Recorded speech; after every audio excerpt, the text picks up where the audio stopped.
आज आ चुके हैं हम गया, और गया में हम आप लोग को ये दिखाना चाहते हैं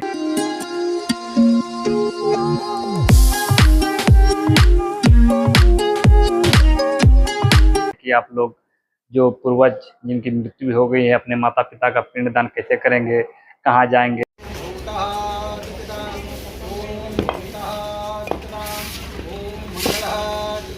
किस प्रकार पंडित से मिलेंगे, सारा कुछ और सारा अपडेट इस वीडियो में आप लोगों को देखने को मिलेगा। कितना लिए हो? 1200 बोलते हैं 1200, आप बोलते हैं 800। हाँ 1200 के लगभग दोनों मिला जुला के बोलते हैं। 1200 800। हेलो गाइस, स्वागत करते हैं फिर से एक नए वीडियो में, क्योंकि आज आ चुके हैं हम गया, और गया में हम आप लोग को ये दिखाना चाहते हैं कि आप लोग जो पूर्वज जिनकी मृत्यु हो गई है अपने माता पिता का पिंडदान कैसे करेंगे, कहाँ जाएंगे, किस प्रकार पंडित से मिलेंगे, सारा कुछ और सारा अपडेट इस वीडियो में आप लोगों को देखने को मिलेगा। क्योंकि शुरू में जब हम भी गया आए तो हमको भी समझ में नहीं आ रहा था कि कहाँ जाएं, कैसे पंडा करें, कहाँ पे रहने का व्यवस्था होगा, सारा कुछ आप लोग को इस वीडियो में अपडेट देखने को। सबसे पहले हम लोग गया के रेलवे स्टेशन पहुंचेंगे। जैसा कि आप ये रेलवे स्टेशन का नजारा देख रहे होंगे, अभी काफी तोड़फोड़ हुआ है, जिस वजह से आपको थोड़ा ये खंडर की तरह लग रहा होगा, लेकिन ये टूरिज्म प्लेस होने के कारण काफी मॉडिफाई करके एयरपोर्ट टाइप का ये रेलवे स्टेशन को बनाया जा रहा है। फिर यहाँ से हम लोग ऑटो करेंगे चांद चौरा के लिए। चांद चौरा पहुंचने के बाद वहाँ आपको बहुत तरह के धर्मशाला मिल जाएगा। और जैसा कि देख पा रहे होंगे आप लोग, हम लोग भागलपुरिया धर्मशाला पहुंच चुके हैं, क्योंकि हम लोग भागलपुर वाले हैं तो भागलपुर धर्मशाला में ठहरेंगे।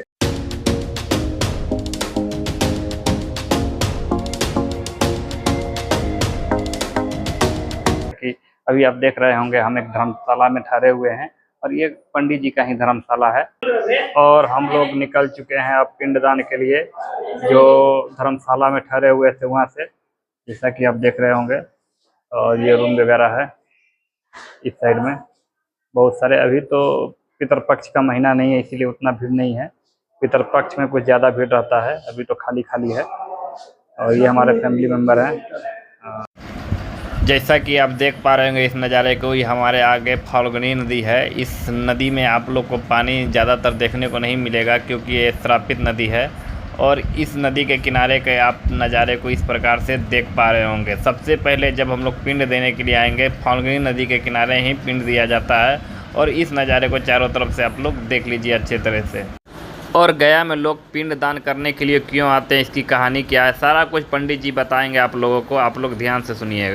14 वर्ष के लिए जब वनवास हुआ था ना प्रभु श्री राम का, तो घूमते हुए कहाँ आए हैं? गया जी आए।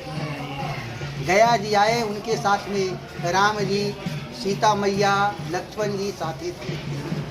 पुष्पक विमान को यही लोग फाल्गु नदी, सामने देखिए फाल्गु नदी, फाल्गु नदी में ही वो पुष्पक विमान को उतारे। और माता जी से प्रभु श्री राम आग्रह करते हैं कि हे सीते, हमने तो पिताजी के मृत्यु के समय कोई कर्म किए नहीं, है ना, क्योंकि हम तो वनवास चले गए थे, और उसके बाद हमारे पिता का मृत्यु हो गई, पुत्र के शोक में उनकी मृत्यु। गया जी आए हैं तो कम से कम अपने पिता का गया का पिंड कर दी। माता जी को बैठा देते हैं, है ना, और प्रभु श्री राम जो है चले जाते हैं, पिंड का सामग्री लाने के लिए चले जाते हैं, और ब्राह्मण को बुलाने चले जाते हैं। लेकिन प्रभु श्री राम का ब्राह्मण मिले नहीं, तो पिंड का सामग्री ही मिला और नहीं ब्राह्मण मिला, क्योंकि उनके पिता दशरथ को ब्राह्मण का श्राप लगा था। वो ब्राह्मण कौन थे जानते हैं? श्रवण। श्रवण जो के माता पिता को जब घुमाने के लिए श्रवण जी ले चल रहे थे, है ना, तो उनके माता ने कहे थे कि हे श्रवण पुत्र, हमें प्यास लगी है, जरा लगता है कि कहीं तालाब है, जरा पानी पिला दो। संध्या के समय हो रही थी, है ना, संध्या के समय देख रहे हैं ये घड़ा की आवाज़ सुन करके दशरथ जी ने शब्द वेदी मारा। उसी समय श्रवण के माता पिता ने दशरथ को श्राप दिए कि हे दशरथ, तुम्हें पुत्र से पिंड की प्राप्ति नहीं होगी। इसीलिए गया जी जब आए प्रभु श्री राम, तो उनको न तो ब्राह्मण मिला और न ही सामग्री। अंत में माता जी के पास तो कुछ था ही नहीं, माता जी तो नदी में बैठी थी। अंत में आकाशवाणी होती है बहुत देर होने के बाद, जैसे आपका हो रहा है, आपका भी जो पिंडदान हो रहा है, जैसे दशरथ जी का पिंडदान हुआ था, तीसरा पंथ, अभी तीसरा पहर चल रहा है, है ना, न प्रातः है न ही मध्याह्न है, अब तो तीसरा पंथ पहुंच गए, है ना, तीसरा पंथ पर पहुंच गए हो। उसी समय दशरथ जी को आकाशवाणी होती है प्रभु श्री राम के पास, माता जी के सामने आकाशवाणी होती है पुत्री पिंडदान की।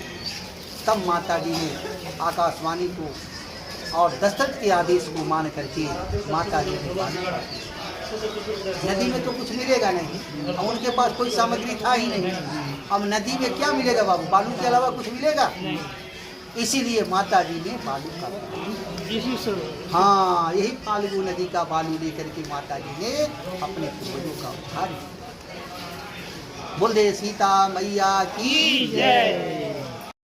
सो गाइज, फाल्गुनी नदी के पास पिंड दान देने के बाद उसके बाद हम लोग विष्णु मंदिर के पास जाते हैं, वहाँ पे भी पिंड का दान किया जाता है। उसके बाद एक और कुआं है कोई, वहाँ पे भी हम गए थे, लेकिन वहाँ पे शूट नहीं कर पाए किसी कारणवश।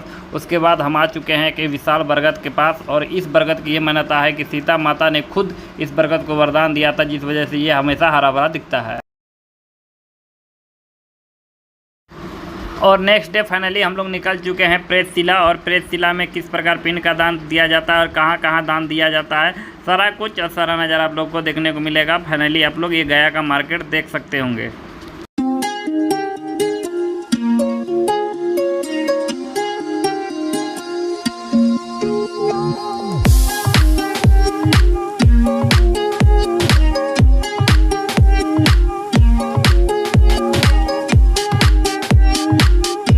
गाइज, हम पहुंच चुके हैं अभी प्रेतशिला, और प्रेतशिला में यहाँ पे पिंडदान लोग करते हैं। और यहाँ पिंडदान करने से क्या होता है, इसकी मान्यता क्या है, इसकी कहानी क्या है, ये हम लोग पंडित जी के माध्यम से जानेंगे, क्योंकि उतना पता तो हमको है नहीं।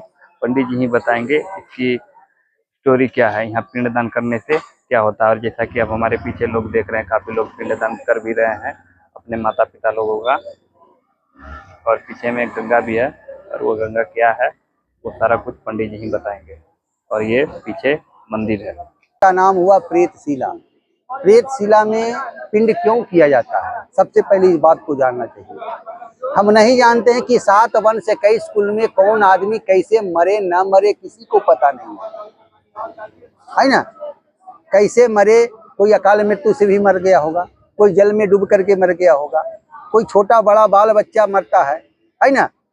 इसीलिए प्रेतशिला में ब्रह्मा जी ने कहे, घर में किसी प्रकार से कोई समस्या है, भूत है, प्रेत है, कोई भी समस्या है, कोई दुश्मनी भाव भी कर रहा है, परेशान कर रहा है आपको घर के, प्रेतशिला पिंड देने से वो सब शांति मिलता है। ये स्पेशल वो स्थान ब्रह्मा जी ने बनाया।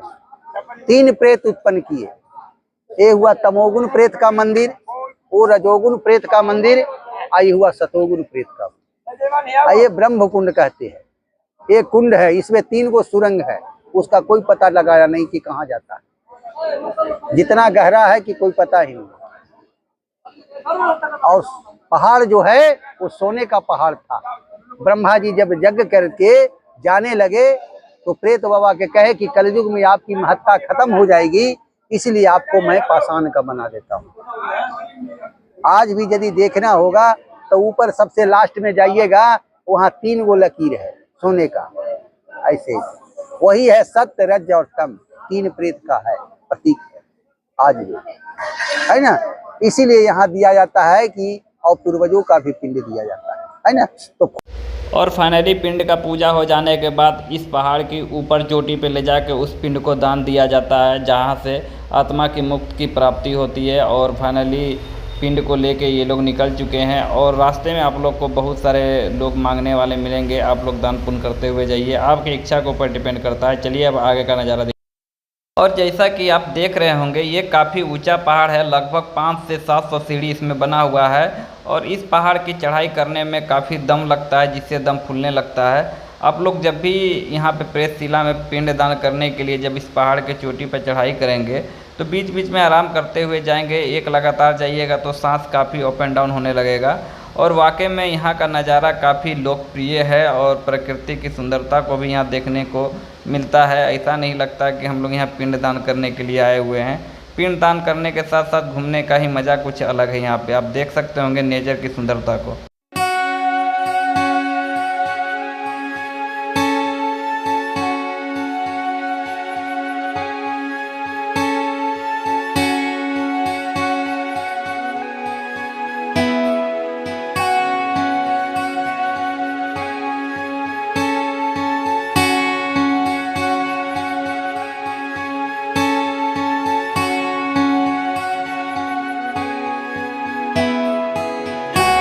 सो गाइज फाइनली हम लोग पहाड़ की ऊपरी चोटी पे चढ़ चुके हैं। जैसा कि आप लोग देख सकते होंगे ऊपर में एक मंदिर भी बना हुआ है और प्रेस शिला का ये मंदिर है और ऊपर में ही उस पिंड को लाके दान किया जाता है। जैसा कि आपने लोगों ने देखा होगा कि पंडित जी पीठ थपथपा रहे हैं। दान करने के बाद पंडित जी आशीर्वाद देते हैं, उसके बाद लोग पिंड दान करके घूम फिर के फिर नीचे चले जाते हैं।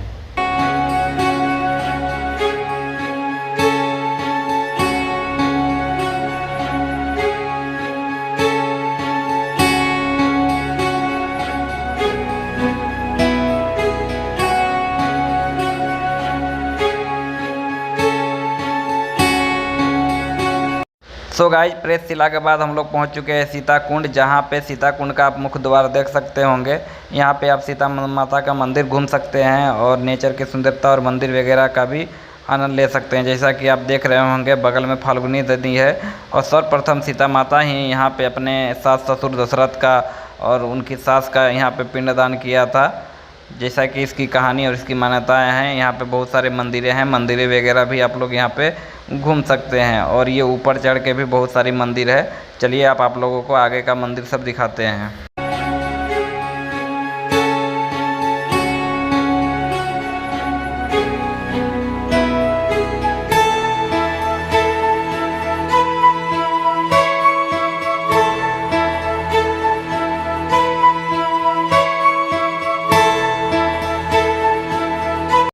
सो गाइस सीता कुंड मंदिर घूमने के बाद स्वर्णी नदी हम लोग पहुंच चुके हैं और स्वर्णी नदी में लास्ट पिंडदान होता है और यहाँ आप पिंडदान करने के बाद चाहें तो आप घर भी जा सकते हैं। यदि समय बचता है तो बोध गया भी घूम सकते हैं। यदि हमारा ये ब्लॉग आप लोगों को अच्छा लगा तो हमारे चैनल को सब्सक्राइब, हमारे वीडियो को लाइक और वीडियो को ज़्यादा से ज़्यादा शेयर कीजिएगा।